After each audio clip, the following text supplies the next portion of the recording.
संपूर्ण जेवण आपलं रेडी झालेलं आहे। हे आहे सौंदळे, हे मासे फ्राय केलेत मस्त। त्यानंतर ही सुरमई आहे, अगेराच्या मसाल्यात फ्राय केली आहे। हे बांगडे आहेत। तसंच मी तुम्हाला एक बोलले होते की मोदकं म्हणून जे मासे आहेत त्याच्यापासून हे सुक्कं बनवलंय। त्यानंतर सुरमईचं सुरमई फिशचं जे हेड होतं त्यापासून हा एक पदार्थ बनतो, तर हा तो पदार्थ आहे। राईस आहे, तोही मी तुम्हाला दाखवलं होतं मगाशी, विदाऊट पॉलिशचा तो राईस आहे हा।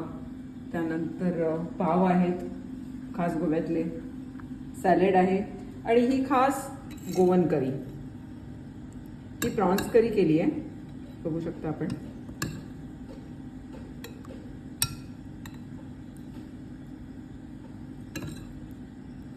सुंदर रंग आलेला आहे। तर अशी ही सगळी मेजवानी आहे। कोण येणार आहे जेवायला?